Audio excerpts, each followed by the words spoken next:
Hello అండి అందరికి ఈరోజైతే నేను కాజు మష్రూమ్ మసాలా గ్రేవీ కర్రీ చేస్తున్నాను. కర్రీ రోటీ, బటర్ నాన్ ఇంకా బగారా రైస్లోకి చాలా బాగుంటుంది. ఒకసారి ట్రై చేసి చూడండి. బయట మనకి సూపర్ మార్కెట్లో రెడీమేడ్ మష్రూమ్ ప్యాకెట్ దొరుకుతుందండి. ఫస్ట్ మష్రూమ్ నీట్గా క్లీన్ చేసుకొని పక్కన పెట్టుకోవాలి. ఇప్పుడు మన మసాలా గ్రేవీ కోసం ఒక పేస్ట్ని ప్రిపేర్ చేద్దాం.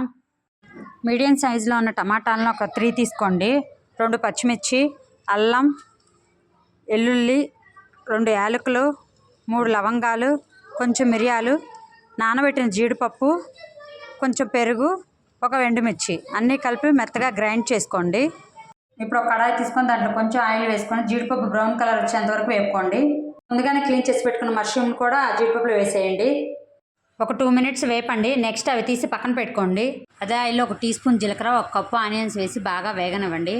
ఆనియన్స్ బ్రౌన్ కలర్ వచ్చేంత వరకు వేపుకోండి. ఆనియన్స్ బ్రౌన్ కలర్ వచ్చిన తర్వాత 1 teaspoon salt, 1 teaspoon పసుపు, 2 టీ స్పూన్స్ కారం, 1/2 టీ స్పూన్ ధనియాల powder, 1/2 teaspoon garam masala వేసి ఆయిల్ పైకి తేలేంత వరకు మీడియం ఫ్లేమ్ మీద వేపాలి. ఆయిల్ సపరేట్ అయ్యాక గ్రైండ్ చేసినటువంటి టమాటా పేస్ట్ని వేసి 2 మినిట్స్ వేగనివ్వండి. ఆ తర్వాత కొంచెం వాటర్ పోసి బాగా కలిపి హై ఫ్లేమ్ మీద గ్రేవీని బాగా చిక్కబడినివ్వండి. ఇప్పుడు ఇందులో మనం ముందుగానే వేపు పెట్టుకున్న కాజు మష్రూమ్ని వేసేయండి. కాజు మష్రూమ్ని బాగా కలపండి. ఇప్పుడు టేస్ట్ కోసం 1 టీ స్పూన్ నెయ్యి వేసుకోండి. సాల్ట్ కూడా చెక్ చేసుకున్నాను, సాల్ట్ కూడా యాడ్ చేసుకోవచ్చు. ఫైనల్గా స్టవ్ ఆఫ్ చేసే ముందు కొంచెం కొత్తిమీర వేసుకోండి. మళ్ళీ మన కాజు మష్రూమ్ మసాలా కర్రీ అయితే రెడీ అయిపోయింది.